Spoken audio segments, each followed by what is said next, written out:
Hello everyone, this is Anku Chaudhary and welcome to my YouTube channel. दोस्तों, कैसे हो सभी? आई होप सभी अच्छे होंगे। तो जैसा कि आपको पता है, हमारी सीडीपी की क्लास चली हुई है और हमारी 7 क्लास हो चुकी हैं। दोस्तों, आज हमारी 8वीं क्लास है और आज का जो हमारा टॉपिक है वो होगा आनुवंशिकता और वातावरण के बारे में, हेरिडिटी एंड एनवायरनमेंट के बारे में। दोस्तों, अगर हमारी वीडियो आपको अच्छी लगती है तो दोस्तों प्लीज़ एक लाइक और एक कमेंट जरूर करके जाएँ। तो चलिए ज़्यादा समय ना लेते हुए वीडियो को हम शुरू करते हैं। तो आज का हमारा जो टॉपिक है दोस्तों, तो पहले बात करते हैं हम हेरिडिटी के बारे में। दोस्तों, कि हेरिडिटी आनुवंशिकता क्या होता है। तो दोस्तों, आनुवंशिकता यानी कि जीन्स क्या होते हैं, एक पीढ़ी से दूसरी पीढ़ी में ट्रांसफर होते हैं। दोस्तों, हमारे माता पिता से क्या मिलते हैं, हमें जो गुण मिलते हैं दोस्तों, जो जीन्स हमें प्राप्त होते हैं, उसी को क्या कहते हैं दोस्तों, आनुवंशिकता कहा जाता है। उसके अंदर क्या होता है दोस्तों, जैसे हमारे आंखों का रंग, अगर हमारे माता पिता में से किसी का आंखों का रंग ब्लैक है या ब्राउन है दोस्तों, तो आगे बच्चा क्या होता है, या उसकी आंखों का रंग ब्लैक होता है या ब्राउन होता है। दोस्तों, हमारे नाक वगैरह हो गए, हमारा रंग हो गया, हमारी लंबाई होगी, हमारी बुद्धि वगैरह होगी, तो वो सब क्या दोस्तों, पीढ़ी दर पीढ़ी हमें आगे से आगे हमारे जीन्स के अंदर होते हैं दोस्तों, जिसको हम क्या कहते हैं, आनुवंशिकता या हेरिडिटी कहते हैं। दोस्तों, तो इसमें क्या लिखेंगे,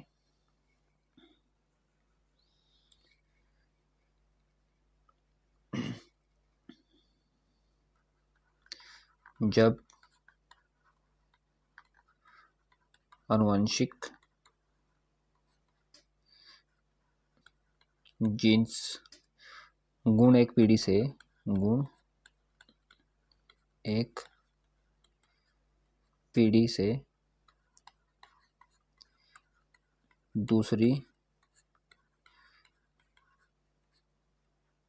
पीढ़ी में क्या होती है दोस्तों, ट्रांसफर होते हैं, ट्रांसफर होते हैं, उसे हम हेरिडिटी कहते हैं। दोस्तों, फॉर एग्जाम्पल में क्या होगा दोस्तों, फॉर एग्जाम्पल में आँख होगी दोस्तों, नाक होगी, रंग हो गया, लंबाई भी लिख सकते हैं दोस्तों। किसी के माता पिता की लंबाई छोटी होती है तो बच्चे भी क्या होते हैं, छोटी लंबाई के होते हैं। अगर किसी के माता पिता की लंबाई ज़्यादा होती है तो दोस्तों बच्चे भी कहते हैं, उनकी हाइट भी अच्छी जाती है दोस्तों, लंबी जाती है। और इसमें दोस्तों बुद्धि भी लिख सकते हैं। तो ये क्या दोस्तों, ये हमारी हेरिडिटी होती है। आगे देखते हैं दोस्तों, आगे है इन्वायरमेंट। दोस्तों, वातावरण के बारे में हम बात करेंगे कि वातावरण क्या होता है दोस्तों। तो दोस्तों, इससे क्या अभिप्राय है, इससे हमारे चारों तरफ का जो माहौल होता है ना, जैसे हमारे घर का माहौल हो गया, हमारे स्कूल वगैरह का माहौल हो गया, हमारे परिवार को हो गया, पड़ोस को हो गया, हमारे समाज को हो गया दोस्तों, मतलब इसके अंदर क्या होता है, सिर्फ एक जीन्स को छोड़ के दोस्तों, यानी कि आनुवंशिकता को छोड़कर बाकी जो सभी चीज़ें आती है ना, वो हमारे पर्यावरण में ही आती है दोस्तों। मतलब जिस माहौल में हम रह रहे हैं दोस्तों, वो हमारा पर्यावरण ही है दोस्तों, इन्वायरमेंट ही है। उसी माहौल के अंदर हम रह रहे हैं, उसी के अंदर हम जीना सीख रहे हैं, उसको क्या बोलते हैं दोस्तों, इन्वायरमेंट बोलते हैं। तो इसमें क्या लिखेंगे दोस्तों, क्या अभिप्राय है इससे, इससे अभिप्राय है कि हमारे चारों तरफ का माहौल, जैसे दोस्तों क्या आ गया, जैसे घर आ गया दोस्तों, हमारे घर का माहौल, और क्या आ गया दोस्तों, स्कूल का माहौल, हमारे परिवार का, पड़ोस का आदि। ये सब किसके अंदर रहता है दोस्तों, ये सब इन्वायरमेंट के अंदर रहते हैं। सिर्फ किसको छोड़कर दोस्तों, जीन्स को छोड़कर, जीन्स को छोड़कर। जीन्स तो क्या होता है दोस्तों, ये तो हमें अपने पीढ़ी दर पीढ़ी मिलते हैं, तो ये इन्वायरमेंट के अंदर नहीं होता दोस्तों। तो जीन्स को छोड़कर बाकी सब क्या होता है, बाकी सब सब इन्वायरमेंट में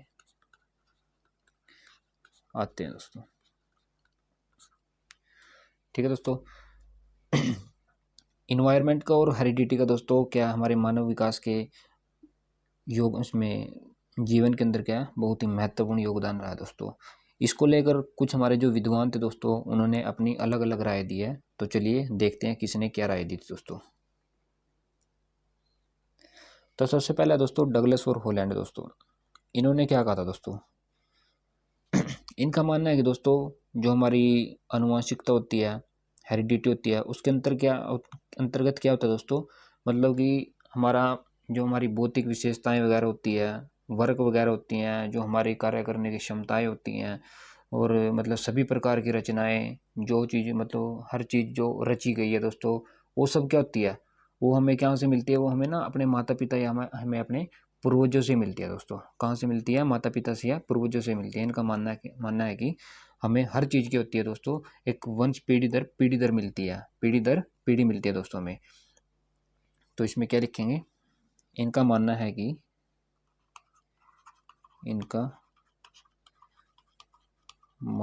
कि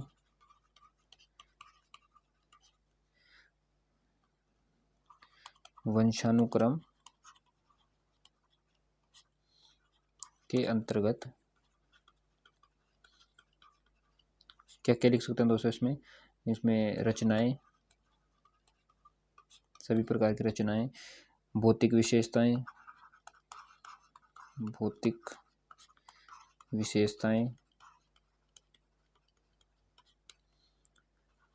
सभी प्रकार के कार्य, या जिसको हम कह सकते हैं दोस्तों कार्य करने की क्षमताएं,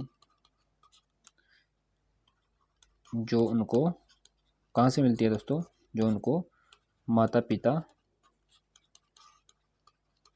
या अपने पूर्वजों से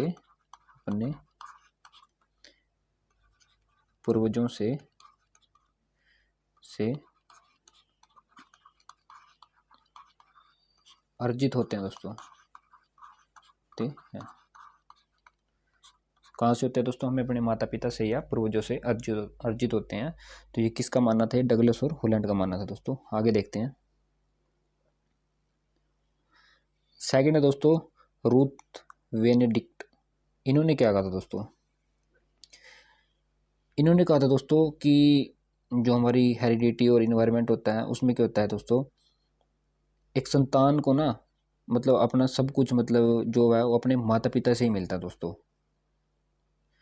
कि मतलब बच्चे के अंदर जो होने वाले गुण है वो हमें कहाँ से मिलते हैं, वो अपने माता पिता से ही मिलते हैं। मतलब ज्यों का तो दोस्तों जैसे गुण माता पिता के अंदर होते हैं वैसे ही गुण किसके अंदर होते हैं, सेम के सेम बच्चे के अंदर होते हैं दोस्तों। तो इसमें क्या लिखेंगे, इनके अनुसार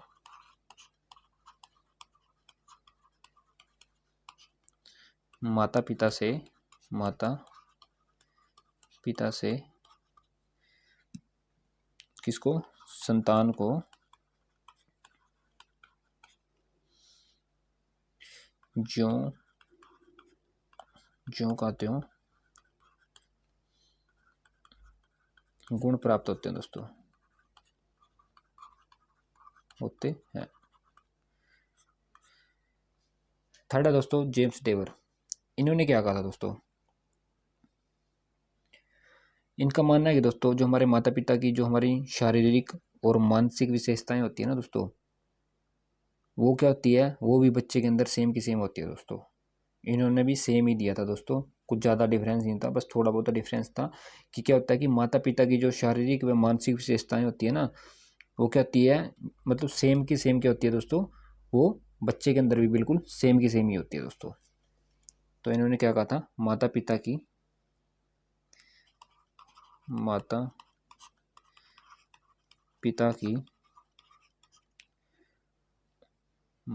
की क्या शारीरिक व मानसिक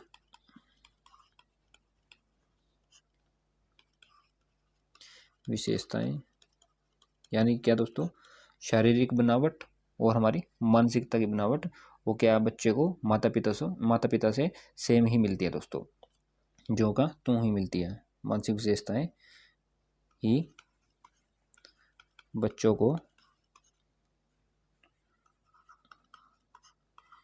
ज्यों का त्यों मिलती है दोस्तों।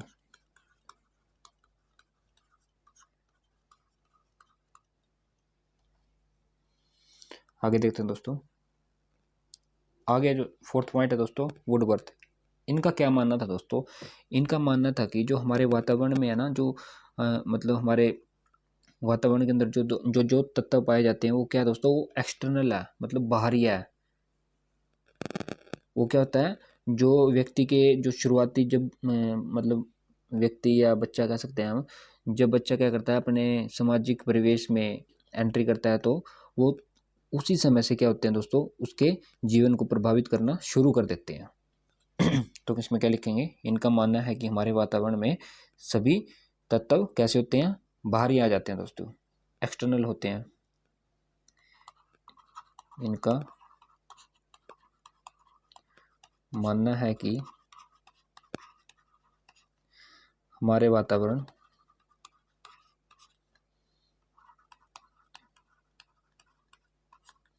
में सभी बाह्य एक्सटर्नल तत्व आ जाते हैं, जो क्या करते हैं दोस्तों, जो व्यक्ति के शुरुआती दिनों में, शुरुआती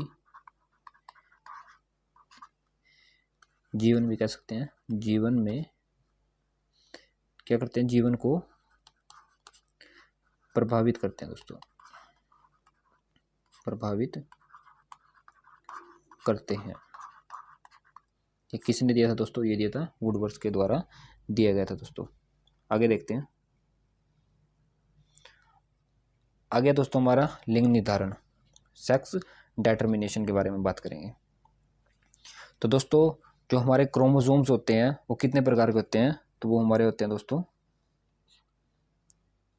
2 प्रकार के होते हैं दोस्तों। कौन कौन से होते हैं? एक्स और वाई होते हैं दोस्तों। और टोटल पूछे कितने होते हैं दोस्तों क्रोमोसोम? वो टोटल होते हैं हमारे 46 दोस्तों। और पेयर कितने होते हैं दोस्तों? पेयर होते हैं हमारे 23। एक के अंदर कितने होते हैं दोस्तों? 2 होते हैं। तो हमारे पेयर कितने होते हैं? 23 होते हैं दोस्तों। आगे देखते हैं। आगे इसके महत्वपूर्ण सिद्धांत के बारे में बात करते हैं दोस्तों। तो चलिए,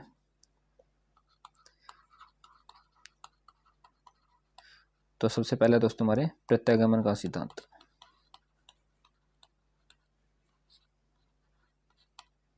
ये क्या होता है दोस्तों? इसमें ना दोस्तों पता क्या होता है? प्रत्यागमन इसमें होता है उल्टा होता है इसके अंदर उल्टा कैसे होता है? जिसके माता पिता की बुद्धि क्या होती है? तेज होती है ना, तो उसको जो बच्चा होता है दोस्तों, उसकी बुद्धि कैसी होती है? वो मंद होती है। और जिसके माता पिता की बुद्धि क्या होती है? मंद होती है दोस्तों, उसके बच्चों की बुद्धि कैसी होती है? वो बुद्धि तेज होती है दोस्तों। वही है इसके बारे में। तो क्या लिखेंगे इसके अंदर? इसमें उल्टा पाया जाता है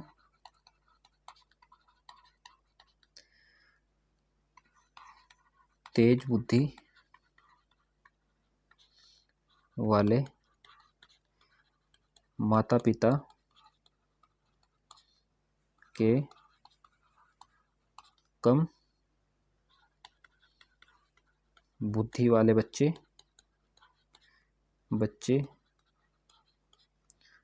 व कम बुद्धि वाले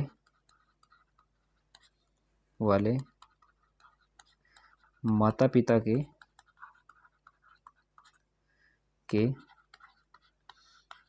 तेज बुद्धि वाले बच्चे होते हैं दोस्तों। क्या होता है दोस्तों? इसमें उल्टा होता है दोस्तों।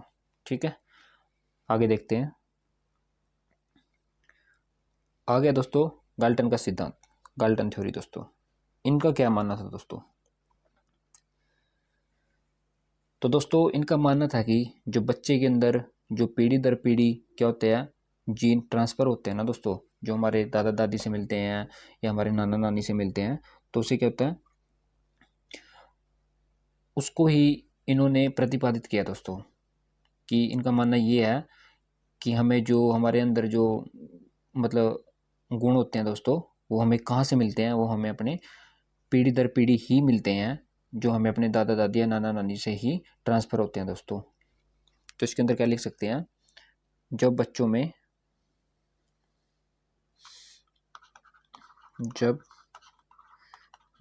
में गुण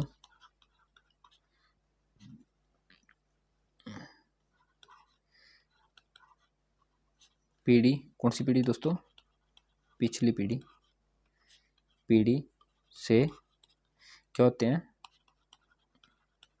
ट्रांसफ़र होते हैं,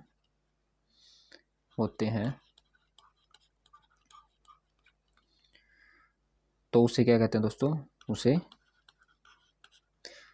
जीव गणना भी कह सकते हैं दोस्तों। इसको जीव गणना सिद्धांत भी कह सकते हैं, या फिर इसको हम क्या कह सकते हैं, गाल्टन का सिद्धांत भी कह सकते हैं, सिद्धांत भी कह सकते हैं दोस्तों। क्या कहा था इन्होंने दोस्तों, इन्होंने कहा था कि हमें जो हमारे अंदर जो गुण होते हैं वो हमें पिछली पीढ़ी से ही प्राप्त होते हैं दोस्तों, जो हमें कहाँ से, हमारे दादा दादी से, नाना नानी से हमें मिलते हैं दोस्तों। आगे देखते हैं। अगला दोस्तों बीजमैन का सिद्धांत। इन्होंने क्या कहा था दोस्तों, तो दोस्तों इनका मानना था कि हमें जो अपने माता पिता से जो हमें बीज प्राप्त होता है ना, मतलब बीज कोष मिलता है हमें, वो क्या होता है दोस्तों, वो कभी भी ख़त्म नहीं होता। वो क्या करता है, वो पीढ़ी दर पीढ़ी आगे चलता रहता है। जैसे हमारे दादा दादी से हमें हमारे माता पिता को मिले दोस्तों, हमारे माता पिता से किसको मिले, हमें मिले, और हमसे किसे मिलेंगे, हमारे बच्चों को मिलेंगे दोस्तों। ऐसे क्या होता है, पीढ़ी दर पीढ़ी आगे चलते रहते हैं, वो कभी नहीं ख़त्म होते दोस्तों। तो इसके अंदर क्या लिखेंगे, इनका मानना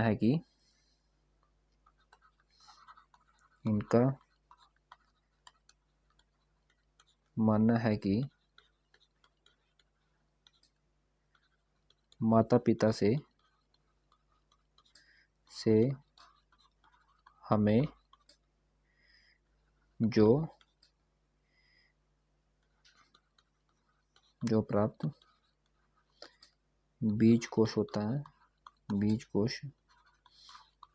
है, वो क्या होता है दोस्तों, वो कभी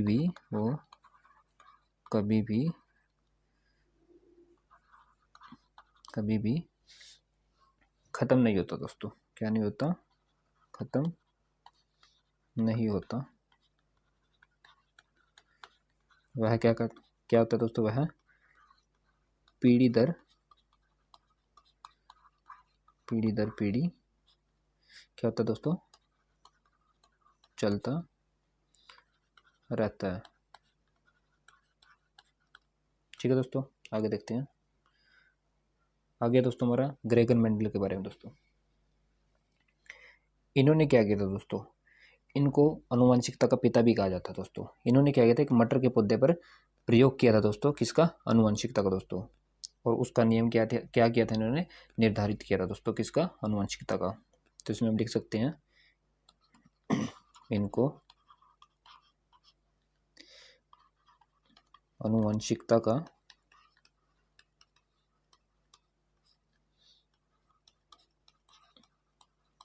पिता कहा जाता है।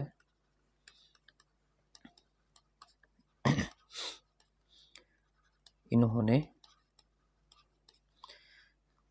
किसके पौधे पे दोस्तों, इन्होंने मटर के पौधे पर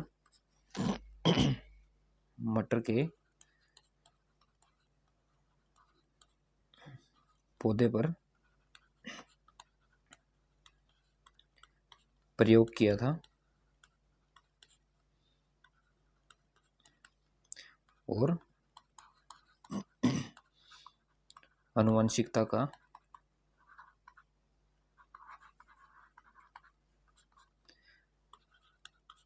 नियम निर्धारित किया था दोस्तों, किया था। किसने किया था दोस्तों? ये किया था हमारे ग्रेगर मेंडल ने किया था दोस्तों। तो दोस्तों ये था हमारा टॉपिक आज का, क्या था? हेरिडिटी एंड एनवायरनमेंट के बारे में दोस्तों। तो आई होप आप सभी को अच्छा लगेगा। तो चलिए मिलते हैं कल एक नए टॉपिक के साथ, तब तक बने रहें। जय हिंद, जय भारत दोस्तों।